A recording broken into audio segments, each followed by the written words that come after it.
ఈ వీడియోలో మీకు ఒక ఆశ్చర్యకరమైన స్టోరీ చెప్తాను. స్టోరీ అంటే జర్నలిస్టిక్ పార్లాన్స్లో న్యూస్ అని అర్థము.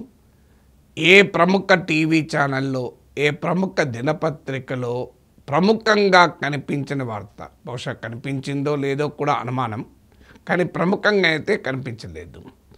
ఏంటి ఆ వార్త? చాలా ఆశ్చర్యాన్ని కలిగిస్తుంది మనకు.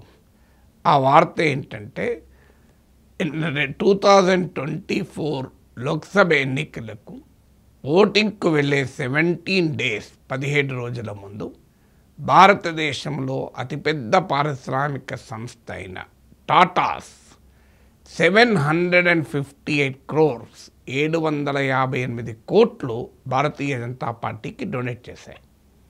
సో టాటా ఎలక్ట్రల్ ట్రస్ట్ ద్వారా బీజేపీకి 758 crore డొనేషన్ అందింది. డొనేషన్ ఇవ్వడం నేరం కాదు. ఇది సుప్రీంకోర్టు నిషేధించిన ఎలక్టోరల్ బాండ్ల రూపంలో ఇచ్చింది కాదు. ఎలక్టోరల్ బాండ్లు అయితే రహస్యము, కానీ ఇది టాటా ఎలక్టోరల్ ట్రస్ట్ ద్వారా బహిరంగంగానే భారతీయ జనతా పార్టీకి ఇచ్చిన డబ్బులు. సో కానీ ఇక్కడ ఇంట్రెస్టింగ్ థింగ్ ఏంటంటే ఈ మ్యాసివ్ డొనేషన్ బీజేపీకి ఇచ్చే 4 weeks ముందు కేంద్ర క్యాబినెట్ టాటా గ్రూప్కు ఒక పెద్ద సెమీకండక్టర్ రంగంలో ఇన్వెస్ట్మెంట్ చేస్తున్న యూనిట్స్ గాను భారీ సబ్సిడీలు ఇచ్చింది. 44,000 crores సబ్సిడీస్ ఇచ్చింది. 44,000 కోట్ల సబ్సిడీలు కేంద్రం టాటా గ్రూప్కి ఇస్తే, సెమీకండక్టర్స్ డెవలప్ చేయాలన్న మిషన్లో భాగంగా టాటా గ్రూప్ బీజేపీకి 758 crores ఇచ్చింది. సో ఇది క్విడ్ ప్రో కోకాకి ఏమవుతుంది? ఇప్పుడు ఈ సమాచారం మీకు ఎక్కడ దొరకదు, కానీ scroll.in అనే ఒక పబ్లిక్ ఇంట్రెస్ట్ జర్నలిజానికి కమిట్ అయి ఉన్నటువంటి వెబ్సైట్లో దొరుకుతుంది. నేను కింద డిస్క్రిప్షన్లో లింక్ ఇచ్చాను, చదవండి, ఎంకరేజ్ చేయండి, కంట్రిబ్యూట్ చేయండి ఇలాంటి ఇండిపెండెంట్ మీడియాకు. ఎందుకంటే ప్రముఖ పత్రికలు, ప్రముఖ టీవీ ఛానళ్ళు ఈ వార్త ప్రచురించే ధైర్యం చేయవు. ఎందుకంటే వారికి టాటా గ్రూప్ కానీ ఇతర పారిశ్రామిక సంస్థలు అలాగే కేంద్ర ప్రభుత్వం భారీగా అడ్వర్టైజ్మెంట్లు ఇస్తుంది. ఇలాంటి వార్త వేస్తే వారి పత్రికలకు అడ్వర్టైజ్మెంట్స్ రావు.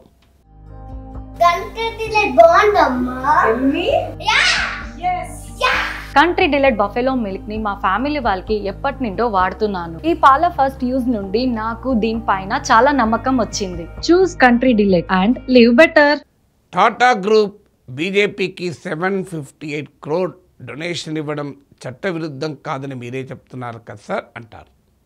కానీ సమస్య ఏంటంటే కేంద్ర ప్రభుత్వం సబ్సిడీలు భారీగా వడ్డించాక మళ్ళీ టాటా గ్రూప్ బీజేపీకి భారీగా డొనేట్ చేయడం ఖచ్చితంగా అనెథికల్ పొలిటికల్ ప్రాక్టీస్ అవుతుంది, అనెథికల్ బిజినెస్ ప్రాక్టీస్ అవుతుంది. దీన్ని కాన్ఫ్లిక్ట్ ఆఫ్ ఇంట్రెస్ట్ అంటారు. సో టాటా గ్రూప్కు పోనీయండి, ఎందుకు ఇచ్చింది అని కాస్తంత different reasons అన్వేషించుదాం. Tata group Bharatiya Janata party అంటే అభిమానం, సింపతి ఉంది, సానుభూతి ఉంది, పొలిటికల్ లీనింగ్స్ ఉన్నాయి. ఇచ్చారంటే నథింగ్ రాంగ్. ఏ పారిశ్రామిక సంస్థ తమ డబ్బు ఎవరికైనా ఇచ్చుకోవచ్చు. కానీ మనకు తెలుసు టాటా గ్రూప్కు బీజేపీకి ఉన్న పొలిటికల్ లింకేజ్ ఏమీ లేదు. Tatas are not BJP supporters. Congress ప్రభుత్వం ఉన్న సమయంలో కూడా టాటాస్ బడా పారిశ్రామిక సంస్థలే. టాటాస్ ఆర్ పొలిటికల్లీ న్యూట్రల్ లేదా అపొలిటికల్. అందువల్ల బీజేపీకి సానుభూతి పనులు కనుక ఇంత భారీగా డొనేట్ ఇచ్చాం. బీజేపీ అధికారంలోకి వస్తేనే దేశం ధర్మం కాపాడబడుతుంది నమ్మి ఇచ్చారని చెప్పలేము. ఇక రెండవది, టాటాస్ ఒక్క బీజేపీకి ఇస్తుందా సార్? ఇతర పార్టీలకు కూడా ఇస్తుంది కదా, తప్పేంటి?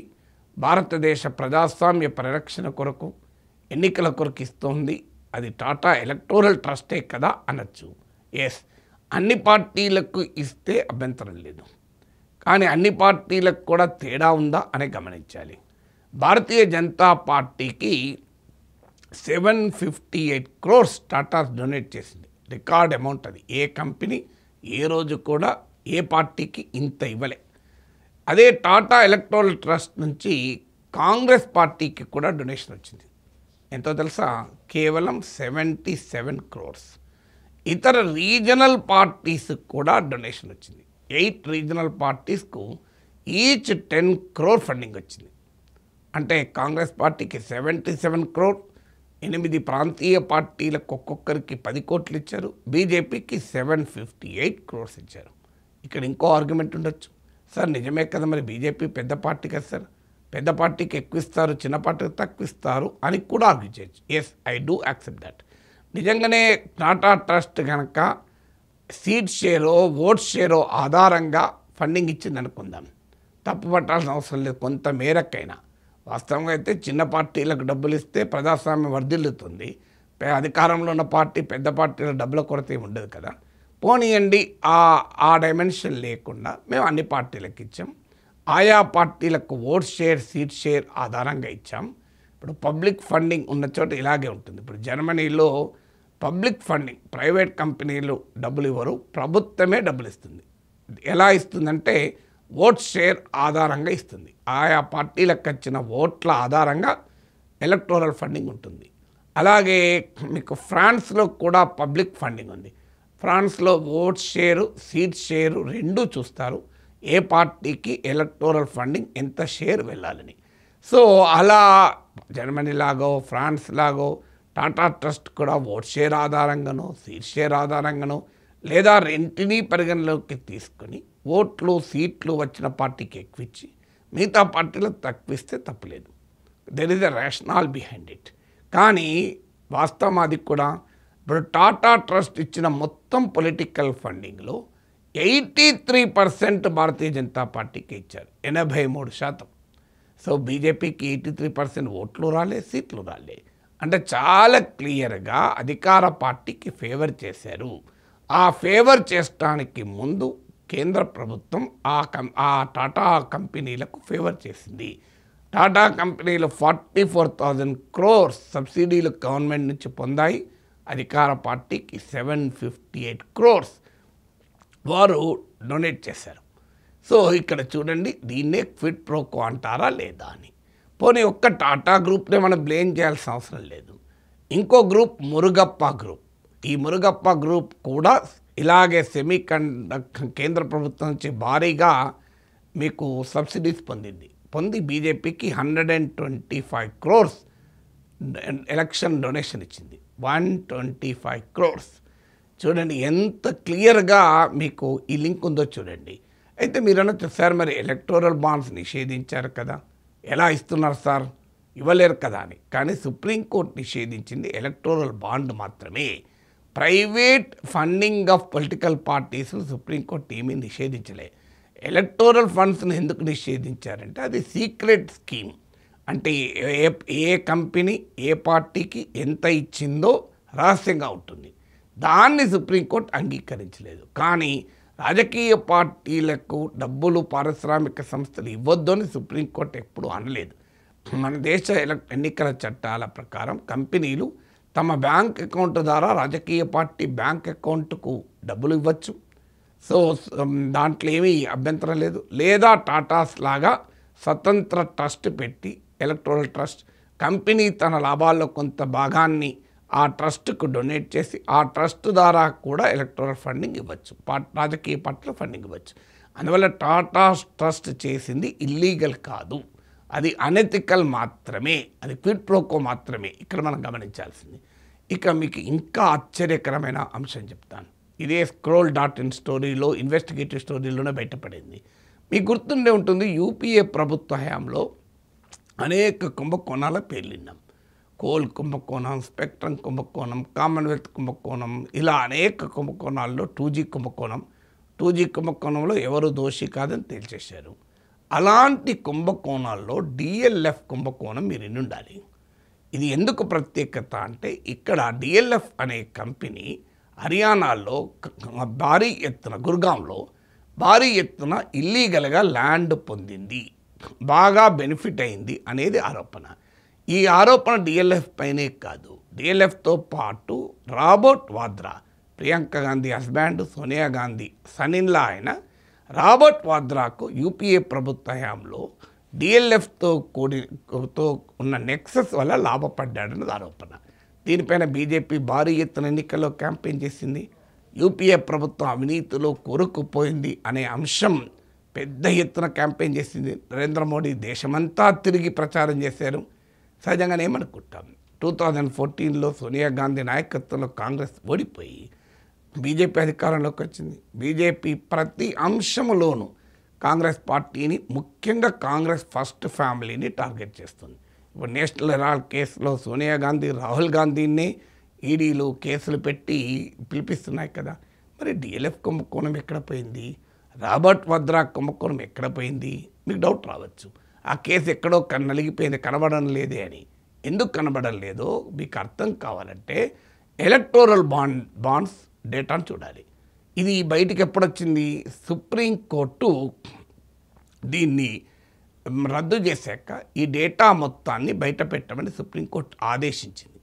అప్పుడు బయటకు వచ్చింది. అందులో డిఎల్ఎఫ్ భారతీయ జనతా పార్టీకి 170 crores ఇచ్చింది, 170 కోట్లు. డిఎల్ఎఫ్ చరిత్రలో మరే పార్టీకి 5 రూపాయలు ఇవ్వలే, ఓన్లీ బీజేపీకి డొనేట్ చేసింది. అది కూడా 170 crores డొనేట్ చేసింది. అందుకే రాబర్ట్ వాద్రా అందులో ఉన్నా, రాబర్ట్ వాద్రాను ఇరికించడం ద్వారా రాజకీయ ప్రయోజనం పొందే అవకాశం ఉన్నా భారతీయ జనతా పార్టీ దాన్ని వదులుకొని 170 కోట్లు తీసుకొని డిఎల్ఎఫ్ఏనే కాదు రాబర్ట్ వాద్రాను కూడా వదిలేసింది. ఇప్పుడు చెప్పండి, రాజకీయ పార్టీలు మేము అవినీతిపై పోరాడతాం అంటే నమ్మమంటారా? ఒకరు అధికారంలో ఉన్నప్పుడు ఇంకోరి గురించి ఆరోపిస్తారు, మళ్ళీ వీళ్ళ అధికారంలోకి వచ్చాక ఆ కుంభకోణం ఏమీ జరగదు. మీరు యూపీఏ 2 హయాంలో జరిగిన ఇన్ని కుంభకోణాలు ఎవరికైనా ఎక్కడైనా సీరియస్గా శిక్షలు పడ్డాయా? ఎందుకు పడవంటే ఇదే క్విడ్ ప్రోకో. భారతీయ రాజకీయ పార్టీలకు కంపెనీలకు ఉండే క్విడ్ ప్రోకో అనేది ఇక్కడ స్పష్టంగా కనబడుతుంది. ఇది మళ్ళీ చెప్తున్నాను, ఇది నా సొంత కవిత్వం కాదు, నేనేం పర్సనల్గా ఇన్వెస్టిగేట్ చేయలేదు. scroll.in అనే యొక్క పబ్లిక్ ఇంట్రెస్ట్ న్యూస్ ప్లాట్ఫామ్ ఇచ్చినటువంటి సమాచారాన్ని మీ ముందు పెడుతున్నాను. కింద డిస్క్రిప్షన్లో దాని లింక్ కూడా ఇస్తున్నాను, మీకు మీరు ఆ స్టోరీ చదవచ్చు. ఎందుకంటే ఇలాంటి స్టోరీస్ మీకు మెయిన్ స్ట్రీమ్ మీడియాగా చెప్పబడే పెద్ద పెద్ద పత్రికలు, ఇంగ్లీష్ కావచ్చు, తెలుగు కావచ్చు, పెద్ద పెద్ద ఛానల్లో ఇయ్యరు. వాళ్ళకి ఆ ధైర్యం లేదు. ఎందుకు ధైర్యం లేదంటే ప్రభుత్వంతో వ్యాపార లావాదేవీలు ఉంటాయి, అడ్వర్టైజ్మెంట్స్ ఉంటాయి, కంపెనీలతో అడ్వర్టైజ్మెంట్స్ ఉంటాయి. కానీ మాలాంటి ఇండిపెండెంట్ జర్నలిస్టులకు అవసరమే లేదు. మీరు చూస్తే మా ఖర్చులు వెళ్తాయి అడ్వర్టైజ్మెంట్ల రూపంలో. అందువల్ల మేము ఎవరి దగ్గర అడ్వర్టైజ్మెంట్కి వెళ్ళాల్సిన అవసరము లేదు. అడ్వర్టైజ్మెంట్ రాకపోయినా we can run this channel కనుక ధైర్యంగా ఇది చెప్తాం. ఇప్పుడు scroll.in కూడా అలాంటి పబ్లిక్ ఇంట్రెస్ట్ జర్నలిజానికి కట్టుబడి ఉంది కనుకనే ఇంత ధైర్యంగా ఈ స్టోరీ ఇచ్చింది. ఈ స్టోరీ వచ్చి కూడా కొన్ని రోజులు అయింది, నేను ఆగాను. ఎందుకంటే ఈ స్టోరీ నిజమా కాదా నాకు ఇండిపెండెంట్గా మనం వెరిఫై చేయలేం కనుక, వెరిఫై చేయవచ్చు. యాక్చువల్గా ఎలక్షన్ కమిషన్ వెబ్సైట్లో ఈ డేటా అంతా ఉంటుంది. ఇదేమి పబ్లిక్ డేటా, సీక్రెట్ డేటా ఏమి కాదు ఇది. కానీ ఏ పత్రిక, ఏ టీవీ ఛానల్ ఎందుకు వెళ్ళాలంటే భయాన్ని వేయలేదు. అయితే ఈ స్టోరీ వచ్చాక నేను కొన్ని రోజులు ఆగాను. ఎందుకంటే let the government of India respond. scroll.in టాటాస్ను రీచ్ అవుట్ అయింది, భారత ప్రభుత్వాన్ని రీచ్ అవుట్ అయింది. ఈ స్టోరీ మా దగ్గర ఉంది, మీ అభిప్రాయం ఏంటి అని. వాళ్ళిద్దరూ మౌనంగా ఉన్నారు, రెస్పాండ్ కాలే, దానికి ఖండించలేదు. అందుకే మీ scroll.in పైన డిఫమేషన్ కేసులు ఏమీ లేవు, పరువు నష్టం దావా. ఎందుకంటే ఇదంతా publicly available data. Publicly available data ఉన్నా మీడియా పట్టించుకోదు, రాజకీయ పార్టీలు మాట్లాడవు. అలా scroll.in లాంటి వాళ్ళు, ప్రొఫెసర్ నాగేశ్వర్ లాంటి వాళ్ళు ఇది ప్రజల ముందు పెట్టాల్సిందే.